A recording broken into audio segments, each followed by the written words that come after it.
So you just heard us all talking about collective action. Well, that's exactly going to be the topic of the next session. We're going to talk about the role of strengthening collective action for integrity in health, with a particular focus on the role of consensus frameworks. All of you who attended yesterday's sessions will have seen Brazil just having launched their own consensus framework. I'm really thrilled to introduce all of you today to Karen Ariu, Chief of Staff for Enterprise Risk and International Markets in the legal, ethics, and compliance space of UCB Pharma. Karen, it's really great to see you. Karen is also the chair of the Intergovernmental Organizations Working Group of the Ethics and Business Integrity at the IFPMA, or the International Federation of Pharmaceutical Manufacturers and Associations. Karen, thank you so much for your tremendous championship, and I'm going to turn the floor over to you now. And for members of the audience and your awareness, I believe we are still waiting for one of our speakers for this session. We'll go see if the speaker's having any technical difficulties, but in the meantime, we'll begin the session. So Karen, over to you. Thank you very much, Andrew, and thank you, everybody. It is an absolute privilege to be here today. And I was listening to the sessions yesterday, and I'm looking forward to the rest this afternoon. So thank you again for the opportunity. It is my great pleasure to be able to introduce to you two speakers, one of who is here and ready to go, and we'll surprise you with the second one. And that's Gemma Aiolfi, who's coming from the Basel Institute on Governance. She's the head of compliance, corporate governance, and collective action. I have had the great privilege to know Gemma for a couple of years now, and I can tell you she's literally written a book on compliance in small to medium-sized enterprises. Before Gemma starts us off, and then we'll have Hector come and join us, I wanted to just talk for a moment about the inspiration for somebody like myself within an ethics and compliance group within legal affairs in a medium-sized pharmaceutical industry or pharmaceutical company. There's something really important about that aspect of collective action, and that is that this is really an opportunity for us to rebuild public confidence. And I think our previous speakers from the previous panel have really gone into the importance of confidence, rebuilding confidence, and that the nebulousness and of trust, like something that takes us a very long time to earn, but unfortunately we can lose it very shortly. So it's a very fragile and important thing for us. And we know that it's key. The other aspect around collective action, and that speaks to me very, very strongly, is that we have a theory of the way we do things, but we actually need to practice them, because that opportunity to practice in doing something is when we learn how our concepts are impacting in an environment. So it's a bit what we do to the environment, what the environment does to us as well. So there's a great deal of learning and development for us to continue as we work with collective action. I think it's also a great opportunity, and I'll pick up a comment that the previous speakers mentioned, is to bring the person who we're providing the service for, who is looking for this change in the environment. That is what we would call in design thinking a user, and we want to bring those challenges and the experiences of a user into the way we create policy, process, and procedure. Having this user informing us is incredibly important, because again, we can move from theory into practice, and gaining that. It's also gaining trust, it's building empathy, it's helping us understand other realities. And so I think on that portion, collective action speaks to me very, very strongly. So I told you a little bit about why I'm inspired. Let me turn it over to Gemma right now, who will continue to inspire me, and I'm sure will inspire you. And we'll come back to you for our next speaker. Gemma, the floor is yours. Thank you so much, Karen. Good morning, everyone. Thank you for the very kind introduction and for the great honor of the invitation to participate in this session today. My thanks also to Andrew for this opportunity. So we're looking at strengthening collective action for integrity in healthcare and the consensus frameworks. So allow me to start by picking up really what Karen said about how to translate policy into practice, and sharing a couple of real examples of the typical challenges that pharmaceutical companies experience, certainly in some markets. So earlier this year, I was working with a mid-sized pharmaceutical company, helping them to strengthen their internal compliance program. The marketing director explained how the public officials in the Ministry of Health in his country always ask for free samples of one of their low-cost generic products. And he said these are handed out as a sign of goodwill and accepted as normal. It's done quite openly. It's all part of maintaining good relations with the ministry. and the marketing and export licenses his company needs for their products continue to be issued by the ministry quite smoothly.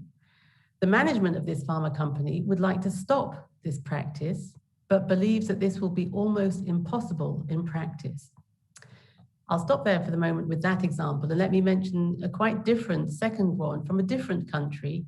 So a pharma company is exporting its generics within the local region, but is planning to expand its business into new markets. And to do this, we had discussions with them about how to improve their internal integrity compliance program to meet international best practices. But in that company's home country, there is no specific law that regulates the marketing and sale of pharmaceuticals. And it has to be said, unethical practices are common, with companies, hospitals, and doctors overcharging patients for treatment, among many other issues. There is, though, a voluntary code for marketing practices, but it is not enforced beyond naming and shaming, which means that companies that engage in unethical behavior continue to operate. The company that wants to raise its standards of integrity and compliance is willing to implement the voluntary code on marketing practices, but is discouraged from doing so because it will be one of the very few local companies trying to change the way that its medical representatives behave in a fiercely competitive market. So these real examples illustrate some of the integrity issues that confront healthcare providers and pharma companies in markets where bribery and unfair business practices can undermine the focus on patients and their needs. Collective action, I believe, can be relevant to both of these situations. And why do I say that?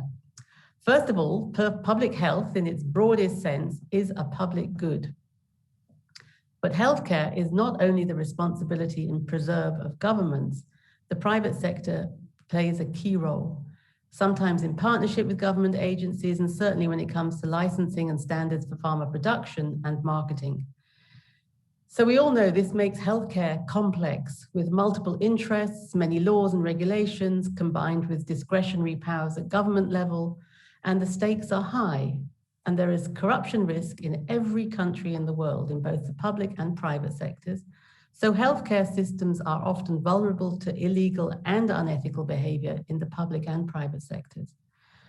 So collective action provides a method to address these risks, and it's a tool that has really evolved over the last 20 years or so, giving us a lot of variety and scope of these different initiatives.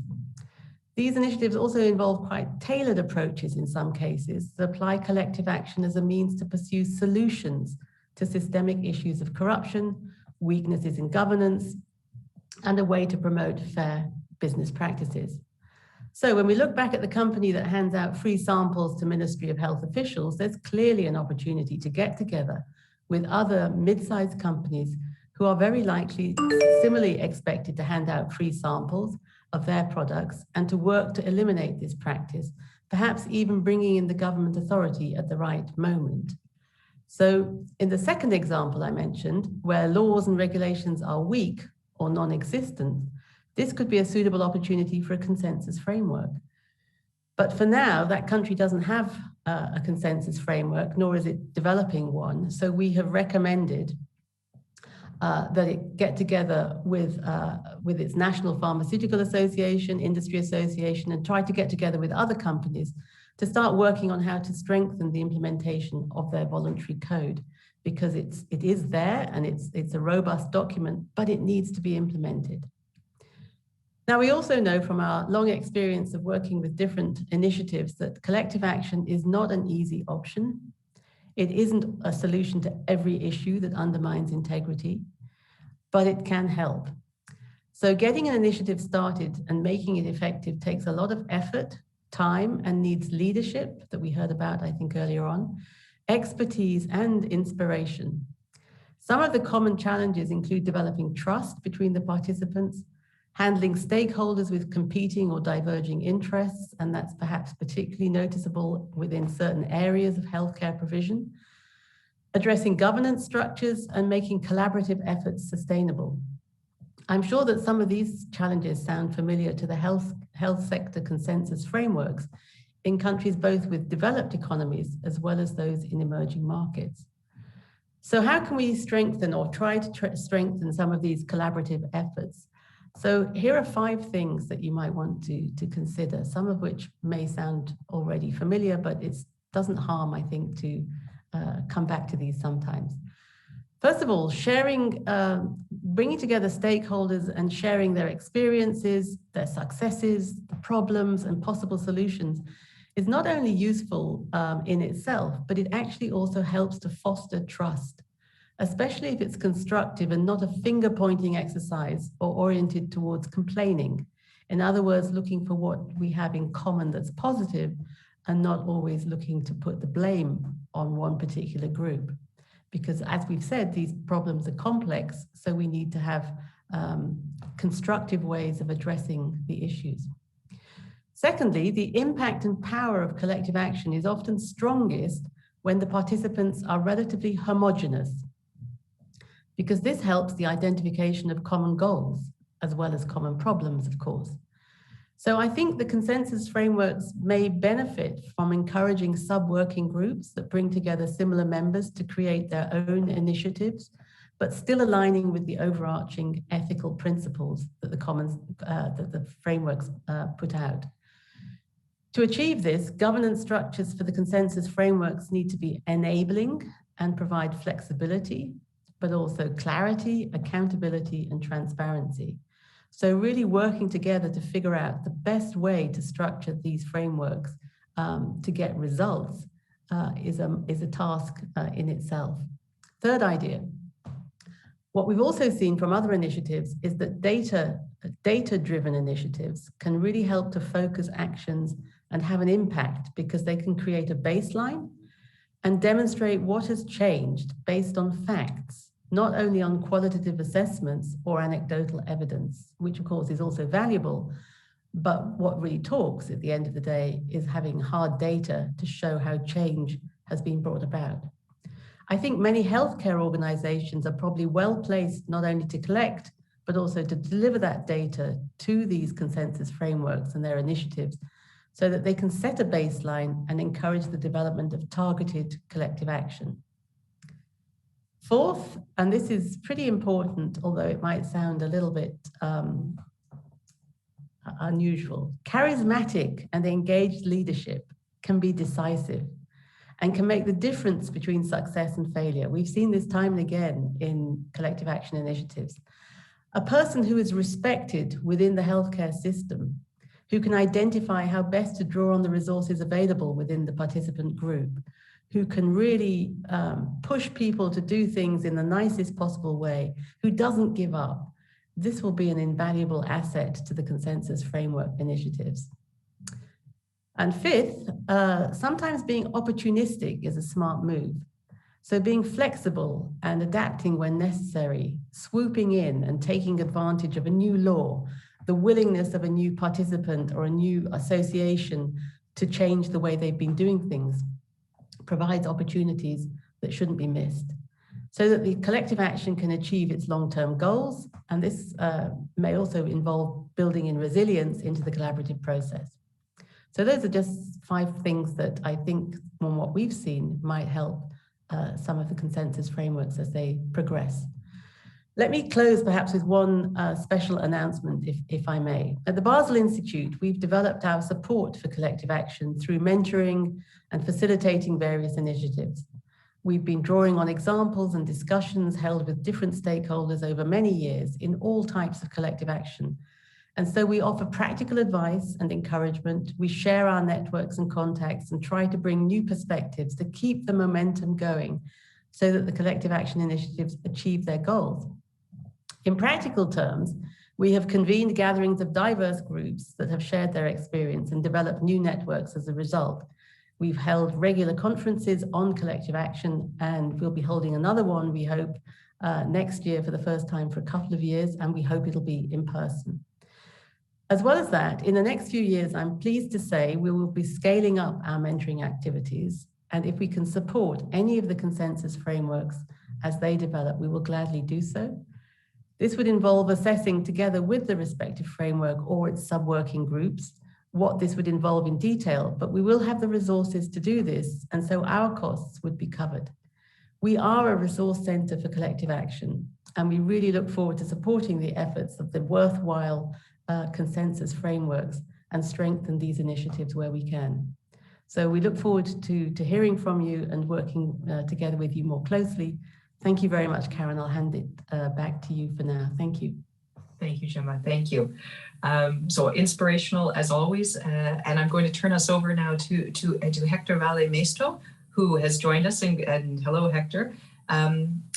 Hector's the executive the executive president of the Mexican Foundation for Health, which is Funsalud. And we've had a chance to hear in our previous discussions a bit about some examples of collective action. And Hector, I'll turn the floor over to you to tell us a bit more about what Funsalud is doing and your experiences there. So thank you. Thank you very much, Karen, and also Gemma. Thank you. It's nice to see you, and Andrew also. We agree that collective action is really a thing that we have to work all together. That's critical now at this point, at the stage in time in healthcare. How do we see things? First, we think there's a lack of access to healthcare. When we discuss about it, it's a lack of access around the world. This lack of access typically is driven by, first, lack of human resources, having the right resources and time. We sometimes, specifically in underdeveloped countries, what we see is that the countries have a lack of physicians, for example, or nurses, or physicians with certain specialties. So the lack of those specialists would make a difficult way for the population to get access to healthcare. A second point is where there's a lack of infrastructure, okay? So maybe you have the physician, but when the physician prescribes you the specific study to be done, maybe there's not the right equipment in that specific city or population. If we think that at one point in time it gets to be available, then there's a third space, if there are the medicines or the pharmaceuticals available for the population. So when we look into that, the lack of access is driven by the missing one of these three pieces, or the human resources, or the infrastructure, or the devices or pharmaceuticals. So one of the things we've been working within Funsalud is how we all work together to make this thing really matches in time to really have the different products, the physicians and the infrastructure available. So at one point in time, there's a lot of work to be done between the society, between the government, between the business community. So I think there we go into this, how we're going to solve all things together. And then we go into the ethics part of it, how people work together, how we find the right leadership, as Gemma was saying, how we're going to make things happen. And we, of course, we think we have to put everyone at the table with different interests and make things happen. Actually, in Funsalud, we're working different initiatives around the Latin American environment. Well, what we see is we develop what we call the lab for inequities in healthcare. Okay, so we go, or equities, trying to find equities and the right access for everyone, and time to be and guarantee that there are not big differences in the different persons and the different populations. So there's a lot of things to be done in this arena. We agree that we have to make things happen in putting business people, pharmaceutical industry, physicians, government, business sector to work together in really driving the availability of healthcare to everyone. Two of the things I want to put emphasis, first, the business community. The business community has to understand what's their role, how they work together, and how they work together with the government, precisely in dealing with the different situations.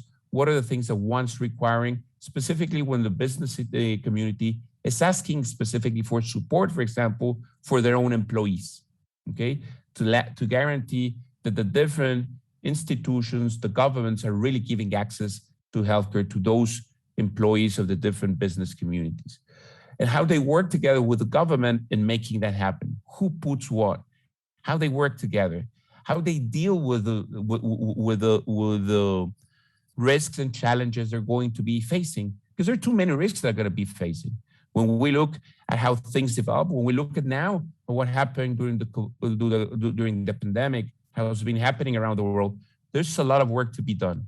And these examples that Gemma was explaining about the relevance of working all together, doing all these collaborative initiatives, I think that's critical. How we work together, how we make things happen. We also find that groups like Gemma's groups or like Funsalud groups or some other groups are critical in helping the groups getting together, working together, understanding what's the role of each group to make things happen. So one of the things we invite everyone is to really work together with people that can manage the discussion, can help through the discussion, can drive things to make things happen. And as Gemma was saying, I think it's critical to have the right KPIs. How are we going to measure things for everyone, from the academic, from the government, from the business, from the patient, from the industry, no matter what, it's the medical devices or the pharmaceutical industry are going to get together to make things happen. And then how we're going to measure that to make sure that we really are delivering on time, on benefit of the different populations. Having said that, I think it's good, Karen, to turn it back to you and see if we have some discussion now between us. If not, it's only us speaking, and that's not going to be nice. Thank you, Hector. Let me just actually open it up to the three of us to have a discussion. We have a few moments left that we could do that. I love the discussion around shared purpose. I think that that's incredibly important. It's like I always envision it to be a seat at the table, and there's a very large table, and we can all find seats around it. And I think that that's a visual that I really like to work with. Maybe I can have a comment from both of you.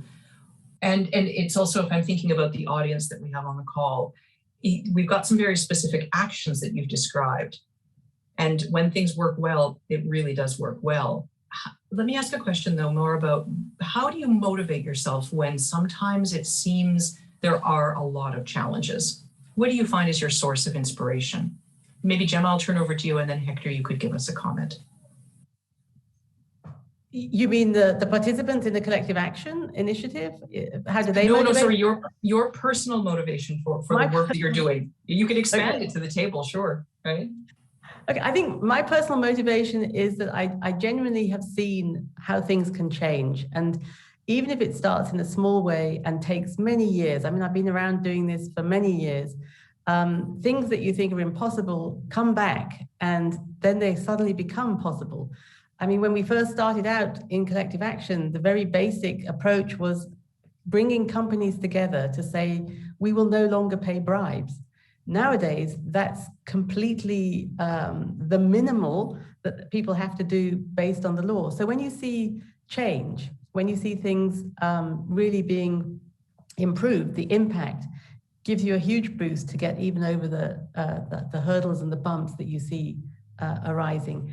And as I said, some of the things that are really encouraging are data-based, as in data-driven. So when we know that, for example, facilitation payments or bribes were being paid in the thousands of dollars for things that should not have cost anything at all or very little, and public officials are maybe demanding payments, and then everybody comes together in a collective action and everybody realizes that this really has to stop, and it has done in some cases, then you can see a win-win-win. Companies benefit from the bottom line, governments get to be cleaner, better reputation, and services to the public, which is what we're talking about here as well in healthcare, will improve because money gets spent in the way that it should be spent, not improperly moved away. So this is hugely motivating to me, I have to say. I think it's also motivating to initiatives when they see a success. I think so. Thank you. Thank you for that. Hector, maybe a few comments from you on your inspiration. Say we're very results and data driven. Okay, so when we look at what we're trying to do from a healthcare perspective, that's giving access to the population to healthcare, there's nothing as that makes you feel so good as seeing the people going to a hospital and really getting access to healthcare. So when you put everybody to work, when you put the right targets, the right initiatives, the right things happening, and you see that you're delivering, that's great. When you see a happy face of a person getting support from a physician, and getting the right studies made and the right prescription and things happening, that's got to be positive. From Funsalud, there's only one big thing. We have to make access better on a daily basis. So every time we move, we know we're moving in the right direction. And yes, we go through things that Gemma was saying about in the process of it, suffering a little bit of discussions with government, discussions with private players, is exactly around the private discussion. And then you skip it and you make that there's one thing to be done. Give access and put that resources in really giving access. So for us, access to healthcare is a key motivation, and making people getting it, it's what drives our daily lives. Thank you very much, both of you. As such experienced practitioners in the field, I think it's been a real pleasure to talk to you today about your collective action experiences and also about your personal experiences and the inspiration. I go to these meetings and I think these are all the things we can do. And sometimes the hill will seem very high or the road is very long. But to hear from both of you that, the impossible becomes possible, I think it's a great way to reinforce our shared purpose and finding our way forward together as all interested parties here. I want to thank you both. Andrew, I'm going to turn it back over to you in just a moment before I thank Gemma and Hector. First of all, the conversations have been great. We've really appreciated the discussions and your experience, and we look forward to continuing the conversation. Thank you. And Andrew, I turn it back over to you.